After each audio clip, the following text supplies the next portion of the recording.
Welcome back to the Student Hub Live Faculty of Business and Law Freshers event. Well, we've been having a wonderful day so far. Gosh, that was a very interesting discussion. I'm glad it stopped. My head was going to explode. Michelle, how's everyone doing at home? Well, the discussion hasn't stopped, and I want to give a huge shout out to Rosalind, who had a civil partnership in February, because there's a lot of discussion in the chat box around civil partnership. So, congratulations to that.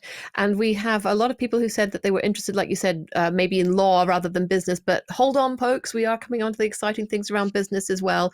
And Lorna, I thought was quite nice. She said for her, studying law means being empowered with knowledge, knowing how to understand and dissect a legal argument. It makes you question what is the true meaning of justice. And I think that sums up so nicely what we talked about. We're doing a bit of a poll on age. So far, we have the youngest at 18 and the oldest at 55. So that was Shannon at 55 and Megan and quite a few others oh, sorry, Megan, you're 19. My apologies. But we did have an 18. So I would say keep those ages coming. We want to see if we can get to 80 plus at the top end. Brilliant. Absolutely fantastic. Yeah, we've got lots of young students, which I think we sort of class as under 25 type thing, joining the Open University now. So that's wonderful. But again, the range is really, really diverse, which is what makes it such a wonderful place. Well, let me introduce you to some students. So we were talking today about how we were feeling about our studies. I'm joined by Fanny Zumba, who is the Vice President of Engagement for the OU Students Association. She's an undergraduate business student, and she's currently completing her level 2 modules. Welcome, Fanny. Hey, Karen. Hey, and we've got Patrice Belton, who is the Vice President of Equality, Diversity and Inclusion for the Open University Students Association and is in her final year, about to complete her BA Honours of Design and Innovation degree. Welcome, Patrice. Hi, welcome to myself. Welcome. Yes, exactly. It's wonderful to have you here. So I wonder if you could cast your mind back to when you first started your studies. How did you feel then, Patrice? Oh gosh, nervous. Really, really nervous because it was the first for me. I had nobody in my family who's actually gone before me as a representative or role model to enter university. So it was all brand new, all really, yeah, daunting. And I was really, really nervous, to be honest. Oh, we've got a poll that you can fill in at home. How nervous do you feel right now? So let us know how nervous you feel. Hopefully, you're feeling a lot less nervous than you did maybe an hour or so ago, but do let us know about how nervous you're feeling about your studies. Fanny, what about you? Do you remember how you felt right at this time before your module was going to start? So I actually came as a school leaver to start with the OU, so I didn't have a gap the same way that Patrice did. But I certainly think that I knew that it would be a big step up. So I was also quite nervous, but I was also excited, as everyone is, kind of that mixed feeling. Um, and yeah.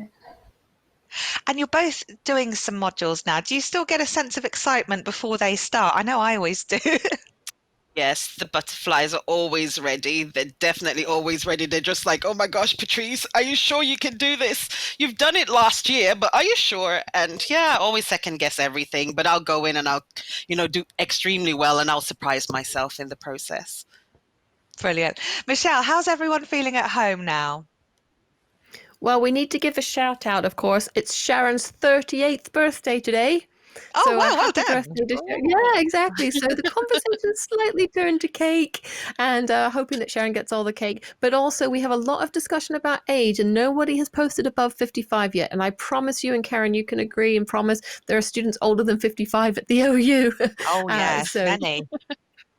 yeah, absolutely. But so far, we're listening to Patrice and Fanny. I think that's helping people settle their nerves a little bit because people are quite worried about starting. But so far today, as you said, Karen, everybody's very excited. Brilliant. That's wonderful. Well, let's see what you said at home to our poll. How nervous do you feel right now? So at the moment, 63% are moderately nervous, but hardly anyone's extremely on edge or not nervous at all. And some are neither indifferent, neither nervous or not nervous, which is wonderful because we've all agreed that some nerves can be really, really useful. They demonstrate that you care about something, that it's important to you. And I guess if you're going into the unexpected, then, who knows what's going to be out there. So I'm hoping that we can allay some of those anxieties. Do make sure you use this time to get any questions that you've got right now answered. But I'm hoping that you can see that you're among good new friends as part of our wonderful OU community. So Fanny and Patrice, you've both got very different sort of things going on in your life. And one thing that we do know about, and in fact, students have been saying today, is I don't know how I'm going to fit it all in. I've got all these other commitments, other responsibilities.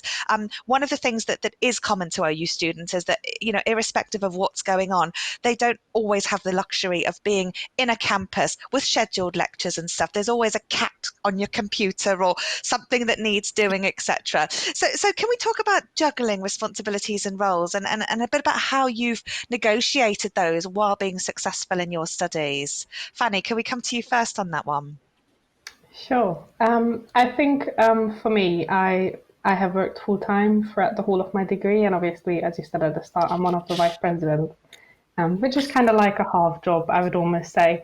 But I think just managing your time, and what's really helped me is kind of looking at my different commitments, and kind of seeing which are the top priorities in each of the areas and then prioritizing within that. So, like, really managing my time and making sure that I'm focusing on the right things at the right time.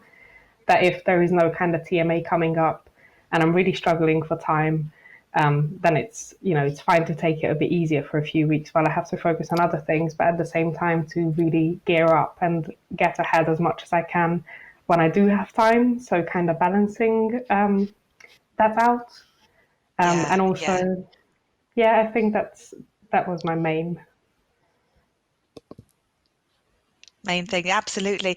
Patrice, I wonder, before I ask about your own time management, Gosia says, is anyone nervous because English is their second language? We know we have a lot of students for whom English is a second language, and it's something that we were talking about recently, and I wonder if you could share your thoughts on that. Absolutely. For me, my first language is not actually common British English. It's Creole English, which is a Caribbean dialect. And so whenever I look at my books, I have to read everything, translate it into the language that I know, try to then make common sense of it, and then retranslate it back into, British academic English, and then approach, writing, approach taking notes, approach TMAs. So it's really quite difficult, actually, because it's multifaceted for students who are outside of the typical, English speaking. So definitely, I find it so difficult every single time. I don't think it ever gets easy, but over time, you kind of learn that and you kind of strategize how to allow yourself extra time so that you can do so. So it's almost become like a time management thing. You've sort of thought, hey, this does take me a bit longer when I'm doing these sorts of things, so I'm going to allocate myself more time, and that's okay. Absolutely. Brilliant. And Tala is sharing a link for our for the International Students Club in the chat. Tala runs a really, really fantastic group. I know a lot of international students get a lot of support by being connected to other OU students. So please do look at that as well. So Patrice, you've been juggling lots of other things as well. So unlike Fanny, who's sort of left from school and is juggling things in a different way, your juggles have been quite different, haven't they? Yeah, I've got like a really large, close-knit family for one, and they come with their own, just like a dictionary full of problems and different things that I have to help support because I'm like the second mom, if you want to call it that, inside of the family. So I play a really main role in there. And also I work. So I work part-time whilst I'm studying, and that does take quite a lot of, navigating around and dedication. And I'm a volunteer as well. So here we go. Yeah. More and more things to add to the mix. Brilliant. I wonder if you could tell us then how and where you study, because well, we looked at some different study spaces beforehand. And Patrice, finding suitable workspaces is something that many students struggle with. Some people, do a whole degree on a bed, or some have a nice office. It can really, really vary. What's your workspace like? I've got so many different places I can use, but I've got my physical space. My physical space that I use right now is my desk. Can you see that? Yes, that's Yeah. my desk right there. And I share that with my husband, but we're in a one-room flat. So on the days when he's studying, because he was also studying, it means I have to go to the dinner table sometimes, or to the sofa, or outside in the garden. But wherever I get it in, I use it. Brilliant. So you're really competing for resources there with that one. Definitely. Perfect. That's wonderful. And what about your study duration? Have you got any tips then in terms of if you were at the desk, would you sort of try and put in a long stint, or did you break it up? How did you study with regards to that? Definitely. I think at the sofa, I'll probably be a little bit too relaxed if I'm sitting on the sofa, or someplace where it's really, really, really too nice, you know? So in the garden as well, hearing the birds would be too nice. So I'll probably relax too much. But some people enjoy that really, actually. But on the desk, I would definitely, you know, be more concentrated, even in the kitchen, as long as it's away from my husband and anybody else, and I've got space to put all of my junk, I'll be really, really happy and I can concentrate. Brilliant. That's wonderful. Well, we've asked people about how they feel about starting to study, and most of them are really excited. So our Wordle has said 69% are feeling really excited about studying, and let's just see there what the other people said. 15% not ready at all, I need more preparation, and some people say it'll be indifferent. But let's also take a look and seeing how people are feeling right now as well. We've had lots of words on our word clouds for how people are feeling, and then we can see some of the ideas about handling nerves. So first, how are you feeling right now? We've said people are saying that the content is really interesting, so let's just get our word cloud up with how you're feeling if we can. And we've got some accounts for why people are studying, like the career, or they're interested in marketing, for example, or opening their own shop. Other people are looking at this from career development, career prospects, employability aspects, role progression, etc. Easing in, good start. So lots and lots of different things here in terms of why people are studying. And let's see how everyone deals with nerves as well, because this is another very useful area to share with other people as well. So what helps you with your nerves? Yoga, that's one of my favorites actually. And taking breaks, asking for help, exercising, doing fun things, talking to people, self-care, taking time out, other student stories, that's really important.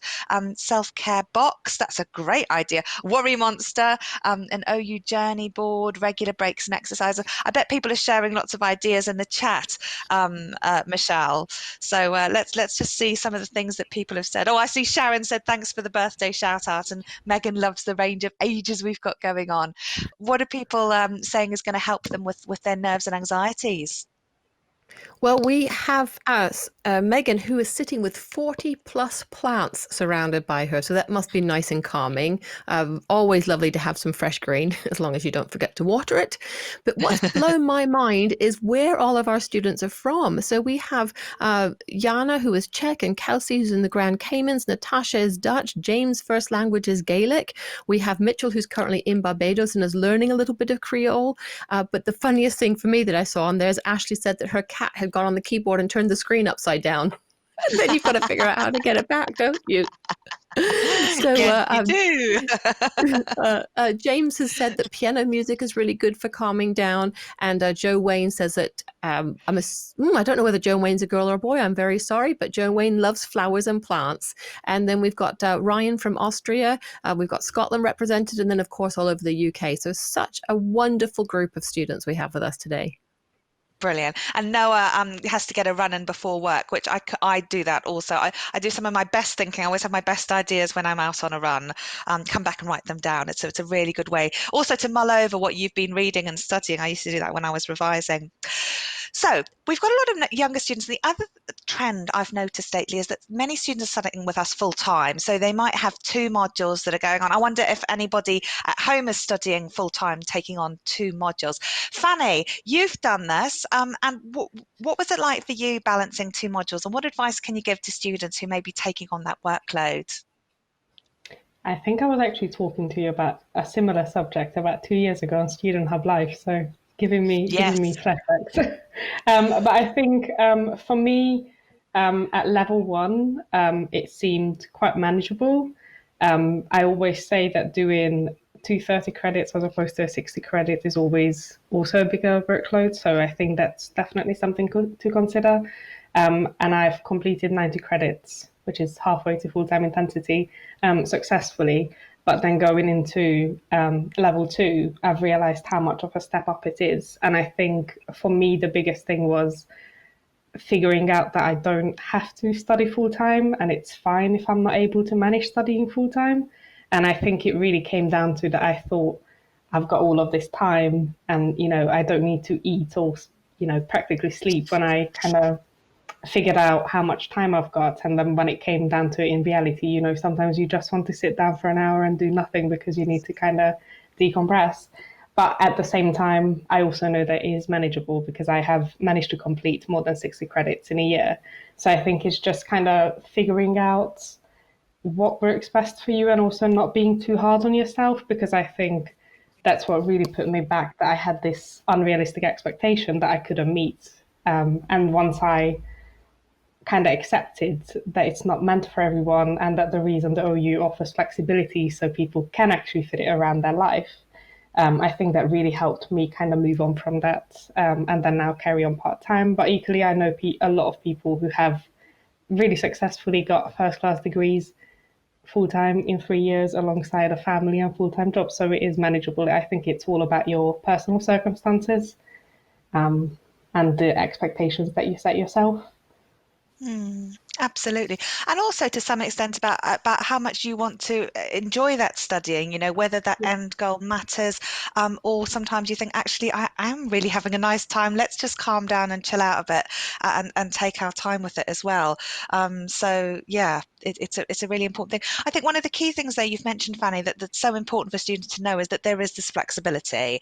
And many students choose the OU because it's flexible, but within things, there's also a lot of flexibility. And yesterday I was talking to colleagues in our student support team.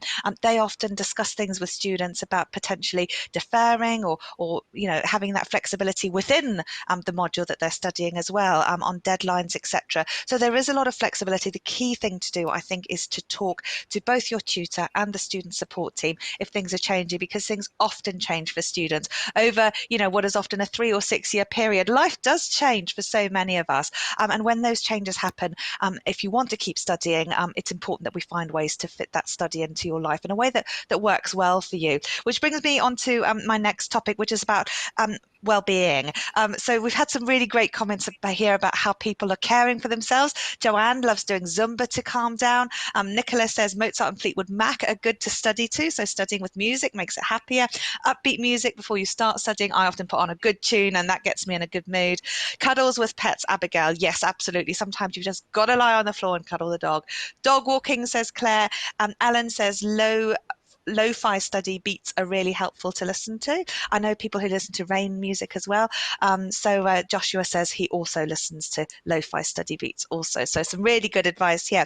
So if I can ask both of you then, how have you looked after your well-being? Patrice, I know that for you had a lot of anxiety when you started studying, and things haven't always been plain sailing in terms of how you felt. Have you looked after yourself?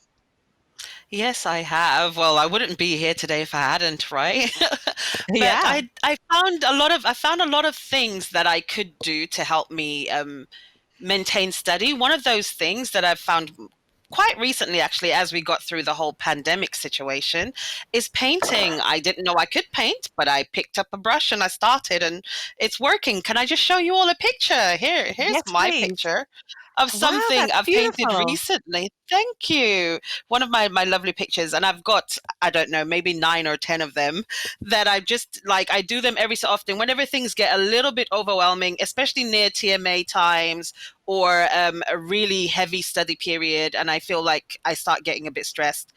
I would use this as my little just deflate moment. I also do things like gardening, so I've got like plants everywhere and different things as well around the house, outside in the garden. So there's always something positive. Candles, all of those wonderful, lovely tools that you could use and have dotted around you. That gives you good memory and good feel good vibes. Basically, I think definitely have them wherever you can find them. put them everywhere. Brilliant.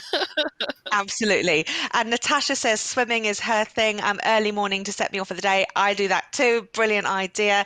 But there's a lot of different ways. Michelle, I hear Rachel likes spending time with her sheep to relax. And Well, Tabitha likes playing board games.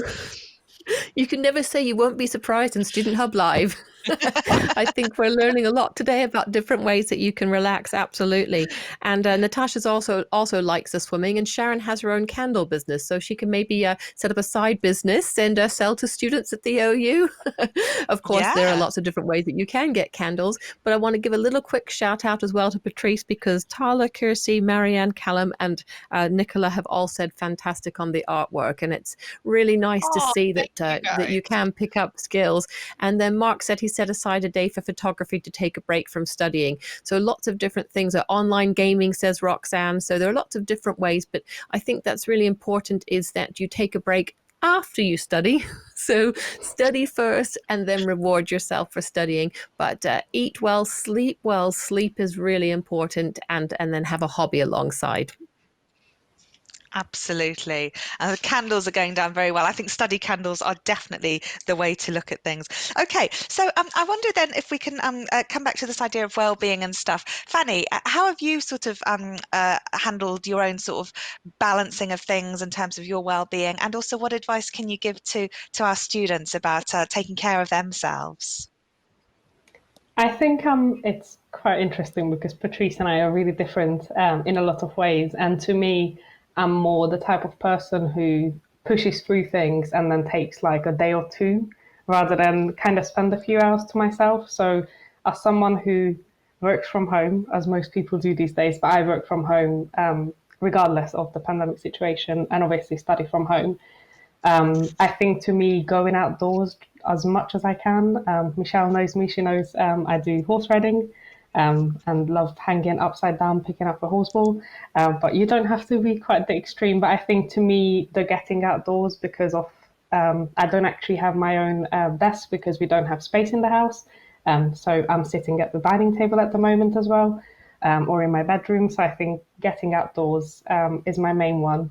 But I think particularly when I was dropping from full-time study to part-time study, what also really helped my well-being is, as you said earlier, speaking to the tutors and student support, because they actually, I think my biggest kind of nervousness about feeling like I was failing at what I was trying to achieve was that people wouldn't understand.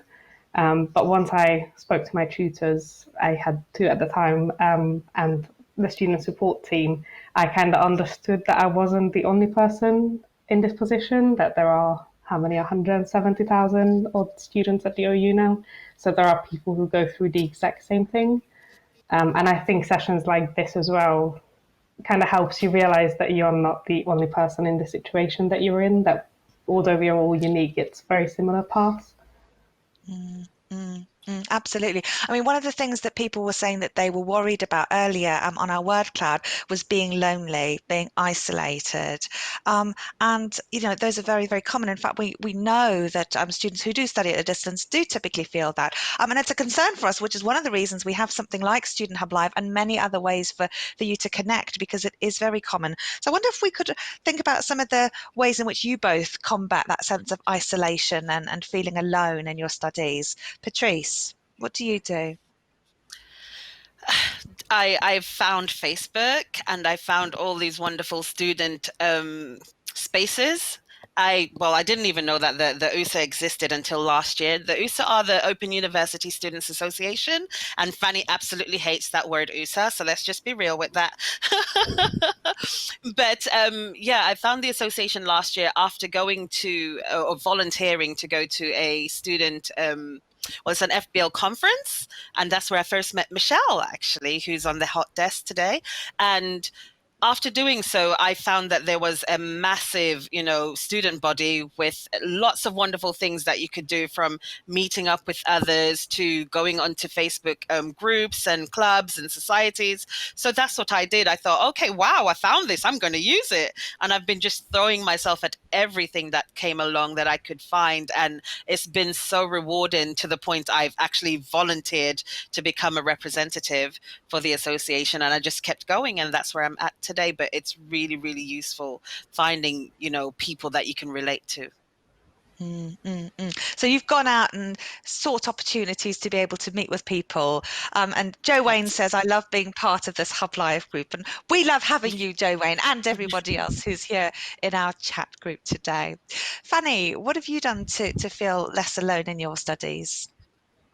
So again, I'm a bit different to Patrice. I should probably stop saying that by the end of the session.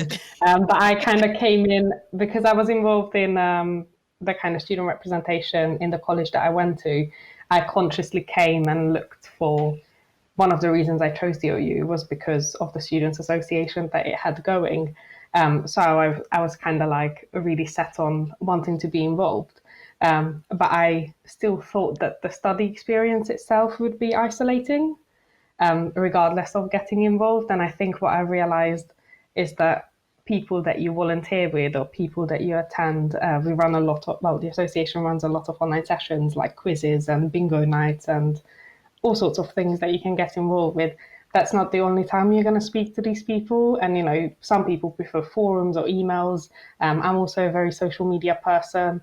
So you can join, regional groups and it doesn't have to be a lonely experience. And I think that's what helped me realize. But one of the things I think that if you still are struggling is peer support service, which any OU student can have access to, which is a kind of direct listening ear against students, helping students, really similar to the association. But I say this very often as well, that it doesn't always all have to be through the association. Michelle, we keep referring back to her, but the FBL conference that she's done last year as well, which was amazing. We've done a vlogging project with her, which was a community of amazing students. And, there is always drop-ins in FBL happening and various coffee mornings, speaking to Dev, who is, I forgot his position, but there is one of the I think senior he's leaders the in FBL. executive dean. Yeah, You that's mean the one. Devendra? Yeah, Yeah. he's So wonderful. various opportunities to get involved through different ways, and like career services do things. That was in the Bird Cloud for people who study for career purposes. They do lots of drop-ins library services. There is, wherever you look on the OU site, if you keep your eye open, there is always ways to be part of the community and to come together, like as part of this session as well, with other OU students. Absolutely. And actually, I was talking to the careers team the other day. They do superb things. So a lot of people here today are looking to make changes to their careers. Well, now you're an OU student, you can take part of their free advice. You can book consultations with them. They've got various books and guides that can help you, and they can help with volunteering, and they do fantastic webinars. The library also do wonderful live events also. So as Fanny says, do make sure you look out for those and attend the ones that you would like to, because there's plenty of support out there. So let's go back to Michelle and see what everyone says. I hear Jared says, I love the sense of community in the OU, and Megan says it's a nice community, which it is, isn't it, Michelle? It is. There are so many inspirational people here. I mean, Fanny and Patrice are just the tip of the iceberg, and they inspire me as a student as well. We have Carol Sheriff in the chat box, who is the Associate Dean for Student Experience in the Faculty of Business and Law. So do ask Carol some questions and say hello to her. And we have Liz from our faculty who's just joined as well. But it is really nice to see that people are enjoying the sense of community and the sense of belonging. And in fact, Joe Wayne has said maybe we should create a group and call it the Hubbers group, which is absolutely brilliant, Karen. I thought you might appreciate that. And then Joanne was talking a bit earlier about she does enjoy relaxing with the bath, candles, and a glass of wine. So I would recommend this evening that everyone, because people are loving it, there's so many good shout outs to this event for you, Karen, that this evening everybody takes a little break and enjoys it. We have a question from Ryan. Do the events such as library sessions run through the modules or all just at the start? Do you want to answer that one, Karen, or would you like me to? Yeah, they've got lots of different events. If you go to the library page from Student Home, basically, you can link to the various services. So you've got the careers section, the library section, and there's a library events tab. And they run things throughout the year because while many students start in September, some students start in February. So there are different intakes and there are things throughout the year as well. Some of them they'll rerun. I know they're referencing workshops that are regularly going through, and they also do them at different times. I think there was one at 7 a.m. The other day or today, but they'll also run them in the evenings and in the middle of the day to try to make the most. They're also recorded as well, but I like attending live events, so I'd rather go in my own time. But if you can't for whatever reason, then you can watch the recordings of those also. Conference for the Faculty of Business and Law next year, and all students will get an email inviting them to that conference. And the final comment from me is that Soraya says her son, who is not a student, has now started watching us this afternoon. That's how entertaining we are, Karen. Oh, good, excellent. Well, yes, no, my daughter actually often watches this to find out what I'm up to and hear my tales of our various victory walks and ways in which the family support me with my own studies and stuff also. So that's wonderful. And in fact, some top tips I've heard from people are to involve your family and your studies, talking to them about what you're learning. Sometimes I've explained things to Sophie or talked to her about my various problems, and she'll often, she's only 10, but often she'll suggest a very simple way of doing things. So do make the most of your friends and family to support you in your studies. Get them involved. It's the best way to get them to understand, I guess, what it is that we're dealing with here. So finally, I'd like to ask my guests, Patrice and Fanny, about some advice. What do you wish that you'd known when you'd started studying, and what words of wisdom can you give to our audience today? Patrice, let's start with you. There's so many things that I wish that I had known, but definitely is how to find my way around the resources, the types of little nuggets, really, as you can call them, that just helps you on your journey, where you could find people, etc. Like I've done now with the association, because before that wasn't the case, and if I had known, that I would have been a little bit more less nervous, if I could say that, less nervous. And I think that's really fundamental for me, because it was a struggle, for the first at least 5 years of my study. So yeah, I wish I'd known that. Thank you, Patrice. And what about you, Fanny? What do you wish you'd known? I think similar to Patrice, the massive community of students that's out there. I think that was a good. Well, I did know that, but I certainly think that made a massive difference to me. And I think the other thing that I wish I had kind of considered from the start is that I don't need to know the answer to everything when I start, because I'm here in higher education for the first time and I'm here to learn about this subject that I didn't study at this level. And that comparing my progress to people who are years ahead of me is not going to get me anywhere, because they are on their own path, and they say it's a marathon, not a sprint. And I think that's really true. And I started it off thinking it was a sprint, and I wish I hadn't, because I think I would have enjoyed the study side of the journey a lot better from earlier, which I've rectified now. But I wish I had that in my mind when I first started. Brilliant. Some wonderful advice there, Fanny. Thank you. So again, just important not to compare yourself to others. Some students may be ahead for various reasons. Some students may be having an operation, or maybe doing something that means that they need to get ahead in their studies. We never know what's going on in people's lives. So do make the most of your own individual journey, and reach out for support when you can as well. Patrice and Fanny, thank you so much for coming along. That's been really wonderful. I'm hoping that we've reassured everyone today, and it's been lovely to see you both. All the best for your studies, and I'm sure you'll be back at another Student Hub Live event very soon. Absolutely. And Thank you. no, Thanks thank for you. having us. And we're now going to show some more, actually, of Fanny, for one, who's made a video about English as an additional language. And then we're going to hear from Christopher Saunders about dealing with feelings of inadequacy. So enjoy those videos. I'll be back then for our next session, where we're going to talk about business B100. So join me for that next section very soon.